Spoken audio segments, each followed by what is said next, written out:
For this first and possibly last episode of Tool Talk with CP Builds, I'm going to share with you my personal opinion and experience with these Woodpecker saddle T-squares. So keep watching if that is or isn't something of interest to you. Enjoy. If you follow me on social media, you've probably seen how much I like using my Woodpecker's pocket T-squares, and the saddle T-squares that they were kind enough to send me are no exception. The fit and finish on these tools look amazing. The laser etch markings are easy to read, and scribing your layout lines can be done very quickly and accurately. Now this video was not asked for nor requested by Woodpeckers in exchange for these tools. I just want to share with you my likes and dislikes in case you were looking to buy these for yourself. So with that being said,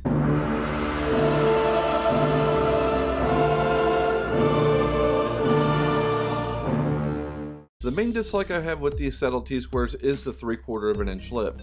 It should really be 5/8 of an inch in my opinion, and let me tell you why. Take this piece of 3/4 inch, or in reality, 23/32 of an inch plywood. See how the lip of the tool sits proud of the plywood just a little bit? Now I know it's not much, but it's enough. This means the saddle T-square will bottom out before it sits flat on this material. You'll need to either elevate your workpiece or have it overhang the edge of your workbench in order to keep the tool from bottoming out while you scribe your layout lines. Not a big deal, but it gets annoying. At least for me it does. When it comes to laying out lines on 3/4 inch plywood, I do prefer using my pocket T-squares, for obvious reasons. Now don't get me wrong, I really like using the saddle T-squares, but if Woodpeckers wanted to make those a little bit more user-friendly, the lip should really be 5/8 of an inch. But that's just my opinion. I really don't have a lot of bad things to say about this tool. I know some people are going to comment about the price, or the fact that they're made out of aluminum, and that's a given in most videos when their tools are being used or talked about. In reality though, this is a very accurate, well-made tool made right here in the USA.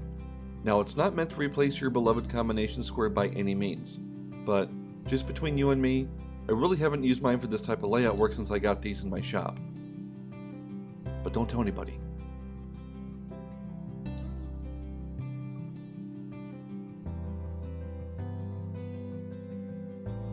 Now I'm not hard on my tools to begin with. That doesn't mean I don't use them. I just take care of them, as you'll see shortly. The fact that these tools, as well as the majority of Woodpecker tools, are made out of aluminum doesn't really bother me.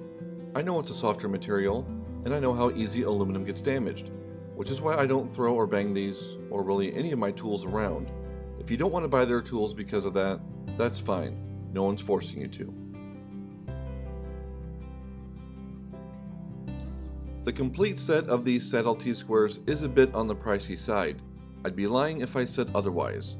Now if you could only afford to buy one of these saddle T-squares, I would recommend buying the saddle T6. But if you wanted to have a nice combo set, the saddle T4 and T8 would be a good choice in my opinion. Honestly, no one's going to judge you for indulging yourself on a nice tool that you personally find value in. And if they do, then they most likely have too much time on their hands. Or it's your wife of almost 15 years. And on that note, I'm going to call this video done. If you haven't already, I'd like to invite you to subscribe to my channel. Also, if you have any questions or comments about this video, please feel free to leave those below and I will address them when I can. As always, thanks for watching, and until next time, take care and have a good one.